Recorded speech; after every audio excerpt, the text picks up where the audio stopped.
An OH is the indicator that you have an alcohol when it's connected to the alkyl group. But instead of an OH, you could have an oxygen with a second alkyl group connected to it. So an ether is when you have an alkyl group with an oxygen in the middle and another alkyl group on the other side. Now, everything in these is tetrahedral sp3. The oxygen is tetrahedral bent because oxygen likes to have two lone pairs to make a formal charge of 0. Ethers are actually really good solvents a lot of times for chemical reactions in organic chemistry. Diethyl ether is a super important organic chemical, and diethyl means two ethyls connected by an oxygen. That's what the ether is, diethyl ether. Diethyl ether used to be a compound that you could go and buy at Fred Meyer's, Home Depot, stuff like that, but now it's a controlled substance. People making meth and different compounds like that, they restrict access to diethyl ether big time. So at Mount Hood, we have like a license. We're an educational research institution, so we can buy diethyl ether, but it's not usually available for just common use, which is kind of sad, kind of funny, kind of interesting, whatever you want to put down. Anyway, ethers, dialkyl ether. All right, so you could have dimethyl ether, which would be an oxygen with a methyl, CH3 on both sides. You could have all different compounds as you go through. However, when I first started teaching organic chemistry in Chem 222, and I asked for feedback for people that went on to organic chemistry, they said, Russell, you've got to start talking about the other way of naming ethers. And I was like, oh, cool, that's good. So if you ever run across something and you said, Russell should have talked about this, you should definitely let me know, and I will try to change my lecture notes as I am right here. So there's an alternative way for referring to ethers, which is definitely gaining more momentum than my old school way. And I'd like to show you both ways so that you're good to go. Just like we saw with the halogen or the alkyl halides, you could call them iodomethane, stuff like that. Well, you can also call them, the ethers, as an oxyalkane. So if you look at the compound in the first example, there is an ethyl group, CH3CH2 on the left, and there is a propyl group, CH2CH2CH3 on the right. So in the old days, there was an ethyl group and a propyl group where the oxygen was connected to the first carbon. So in the old days, I would have called this ethyl 1-propyl ether.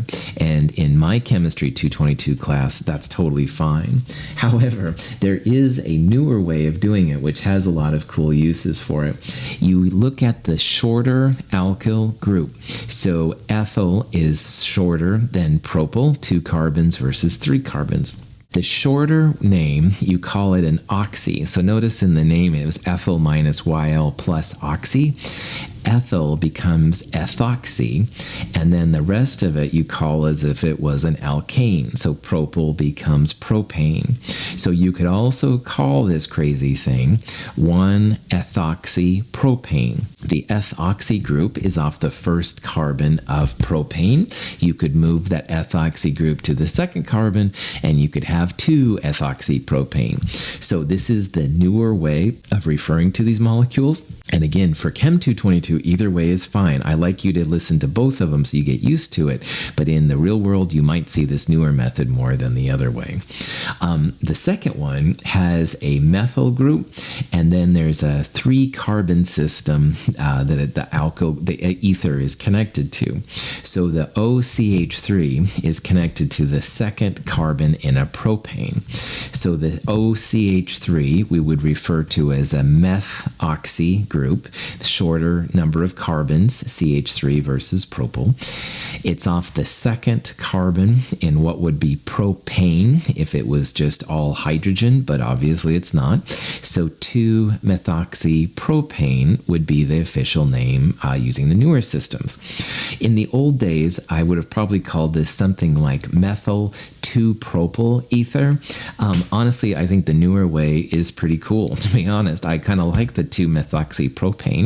I think it's a little bit nicer than methyl 2-propyl ether, but whatever, I'm pretty fine, stuff like that. And remember, down here, which is a coffee cup a student gave me a long time ago, it's kind of cool. You either get organic chemistry or you don't. Ether. Okay. Anyway, my bad sense of humor. All of the oxygens we've looked at so far have been tetrahedral sp3, so they would be bent molecular geometries, stuff like that. But another common combination of oxygen with carbon is to create what's called a carbonyl group. And a carbonyl group, which has a carbon-oxygen double bond, is pretty handy. There's a lot of neat uses for carbonyls in compounds. And so the first example of a carbonyl chemistry compound we're going to look at here is called a ketone. And if you look at the structure in the lower right, the middle part has a carbon-oxygen double bond on it. All right, so this is now an sp2 hybridized carbon. It's got a double bond O and 2 single bonds, so this would be trigonal planar. All right, if you have a carbonyl between 2 alkyl groups, so here's alkyl group number 1, alkyl group number 2. In the picture, it's a CH3 on the left and a CH3 on the right. If you have alkyl groups to both the left and the right of the carbonyl, you have what's called a ketone. And the most famous and common of the ketones is the one that's in the picture right there. You have 1, 2, 3 carbons, which would be, if it was an alkane, propane, but it's not a propane. You take off the E and you add ONE to it, making it propanone. So propanone is a ketone. It has a C double bond O carbonyl in the middle of it, but we call it propanone because 3 carbons would be like propane. Oh boy. But again, you have to have alkyl groups on both sides of the carbonyl to be a ketone. Now, propanone is not a name that's probably familiar to you, and I totally understand. However, propanone has a much more common name, which is acetone. And in the face-to-face version of the labs for Chemistry 221 through Chem 223, every once in a while we use acetone as an agent to dry glassware. Acetone is good about dissolving water. Hardly anybody calls acetone propanone, again, except for nerdy chemists like me, and I also refer to water as dihydrogen monoxide, so this is my world. However, now you know that propanone and acetone are the same thing. So acetone is a chemical you can buy from Fred Meyer's, Home Depot, stuff like that. It's good for taking off things like fingernail polish. Lots of cool uses for acetone, which is technically propanone. A ketone had a carbonyl, a C double bond O, which was connected to alkyl groups on both the left and the right side. So because the carbon is sp2 trigonal planar, you have 2 possible spots, if you will, to put something in, and ketones had alkyl groups on both sides. However, if you place at least 1 hydrogen next to the carbonyl, the reactivity changes drastically. So that's actually a whole separate family of compounds, which is called an aldehyde. And an aldehyde has the same carbonyl, the same C double bond O, but on one side you have at least 1 hydrogen. All right, you might have 2 hydrogens. You have to have 1 though to be an aldehyde. Aldehydes and ketones have the same formula, but the difference is that C double bond O has at least 1 hydrogen next to it. So you've got to be really careful about these. The reactivity is quite different. The simplest of the aldehydes is methanol. If you have a C double bond O with hydrogens on both sides, and that's what the picture is there in the lower right, that is methanol. Methanol, the name comes from methane, which is a 1-carbon system, but because it's an aldehyde, it's given the symbol Al at the end. So methanol is the name of the aldehyde with 1 carbon. Ethanol would be the name of the aldehyde with 2 carbons. You'd have a C double bond O with only 1 hydrogen, and the other side of it would be a methyl group. But methanol is just 1 carbon. So be aware, aldehydes and ketones are very similar. Now, methanol is a chemical name that most people don't use. Most people refer to methanol as formaldehyde. Formaldehyde is used in the funeral services area quite a bit for different things, which I don't understand and don't know about. But anyway, it's some kind of preservative. Anyway, formaldehyde has a lot of cool uses. I guess you can think about it that way. Anyway, it's quite a bit different than ketones. However, both aldehydes and ketones have that carbonyl, so just kind of be aware of it. So let's say we wanted to name this molecule right here. Like, what would you do? Well, again, it comes down to finding longest chain and stuff like that. But we also have to think now about the type of compound it is, because that's going to affect the name quite a bit. So if you count up the number of carbons, there's 4. And the alkyl group for 4 carbons was butyl. So it's going to be but something. All right. And we've got that C double bond O right there. So C double bond O means it's going to be either a ketone or an aldehyde, all right? It's not going to be an alcohol, and if you look at the answers there, C and D are both OL ending names, and that means they're both alcohols. It's not going to be those. Let's disqualify A as well. Butanoic acid is an example of what's called a carboxylic acid. We'll look at those in a little bit, but we haven't done that yet, so it's not butanoic acid, needless to say. So really this question comes down to the fact, is it an aldehyde or is it a ketone? If it's an aldehyde, you would call the butane, turn it into an al, so butanal, answer B. If it's a ketone, then you take the butane and you add the O-N-E to the end, so butanone. And if you remember from what we just talked about, the aldehydes have an hydrogen next to the carbonyl, the C double bond O. This compound has methyl group on one side and an ethyl group on the other side, but there's no hydrogens right next to the carbonyl. So it's not an aldehyde. This is going to be a ketone. This is butanone. All right, it's a ketone. That C double bond O does not have a hydrogen to the left or the right. It's got alkyl groups. So that makes it a ketone, not an aldehyde. Oh joy. Alkynes are kind of like alkanes, but an alkyne has a triple bond. So if you have a triple bond, then somewhere in the molecule, you're going to have a lot different reactivity than if you had just single bonds. Alkynes are much more reactive than alkanes, so it's a good thing to know. The formula for alkynes, CnH2n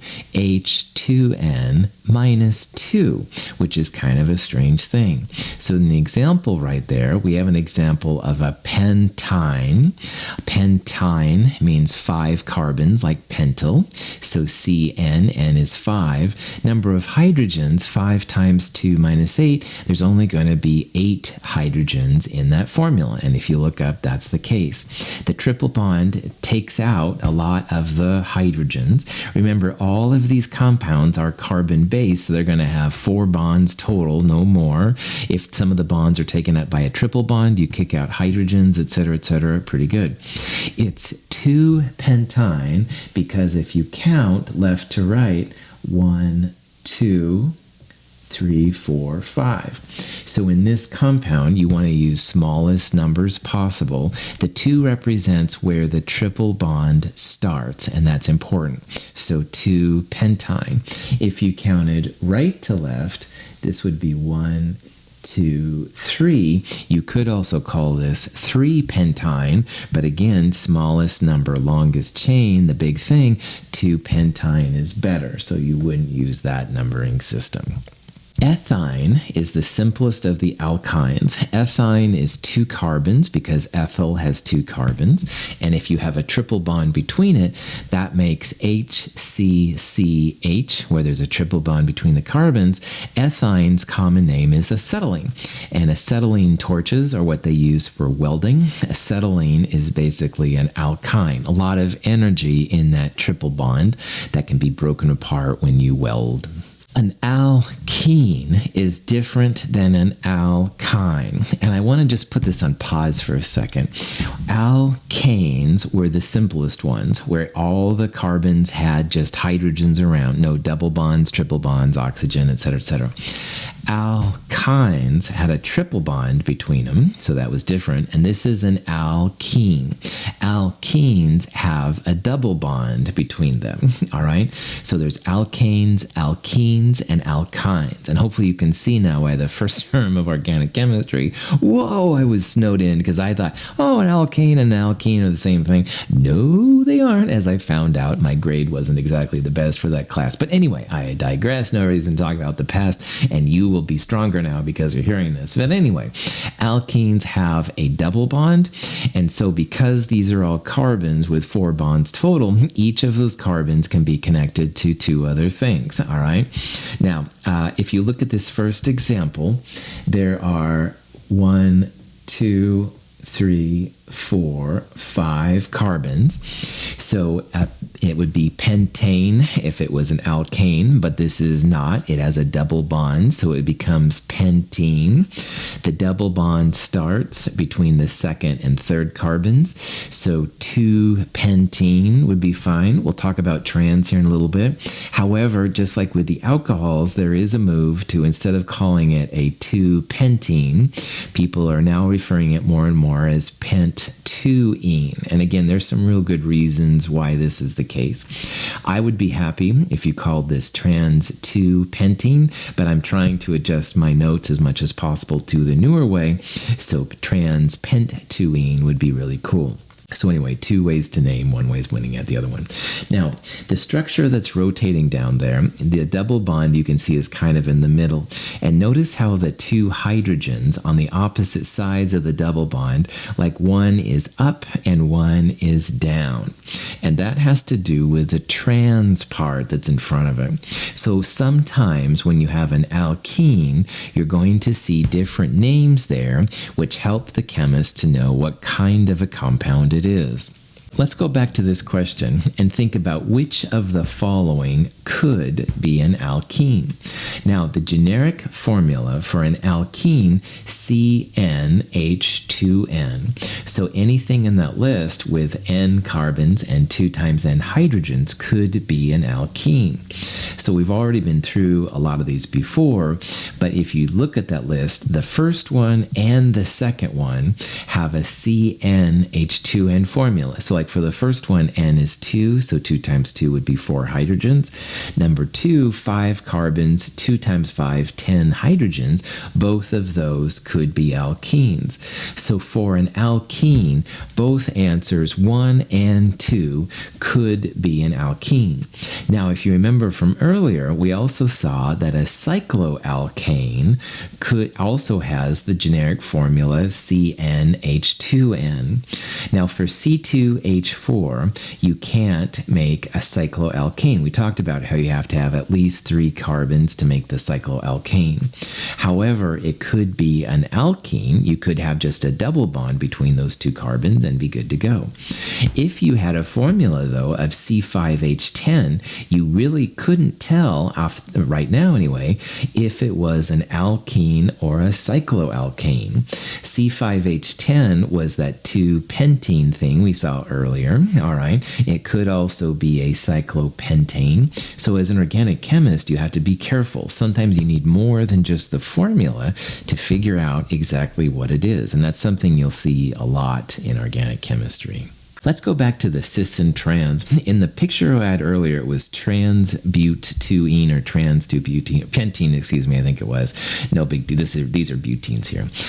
Trans and cis are very important for chemistry and in life in general, as we'll talk about in a little bit.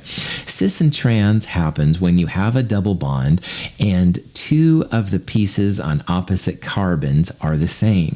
And this is a classic example because in butene, you have the hydrogens, which are the same, and you also have on the opposite side the methyl groups. So let me focus on the hydrogens here since I've circled them. In the cis form, the hydrogens are on opposite carbons but the same side, all right? They're both, if you will, facing down. And if you rotated that thing 180, so the methyl groups are on the bottom and the hydrogen groups are on the top, then the hydrogens would both be on the top of the molecule. So opposite carbons, but same side.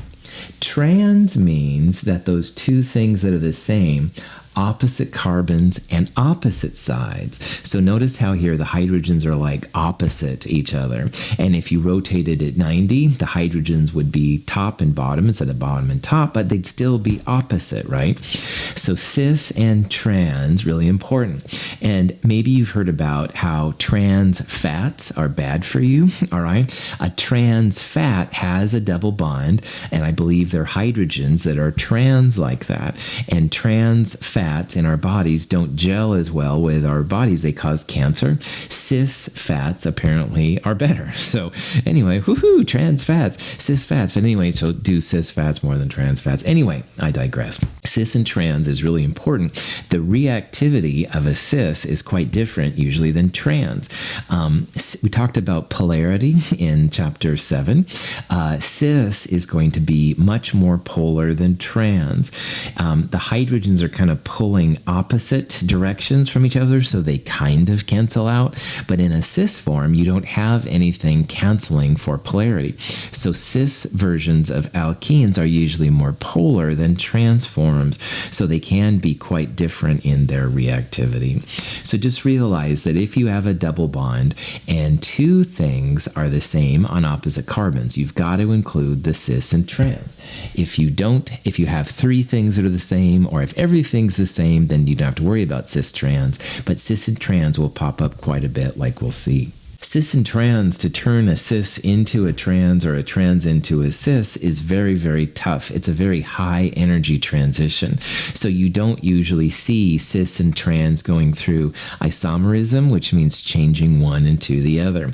It takes a lot of energy to break the double bond, rotate the molecule, and then reform the double bond. It's not impossible, but 240 kilojoules per mole is a lot of energy. You might be more likely to break apart other parts of the molecule before you broke the double bond. So we don't usually see cis going to trans and trans going to cis. There are some exceptions, but generally speaking, they're pretty permanent and stuck with each other.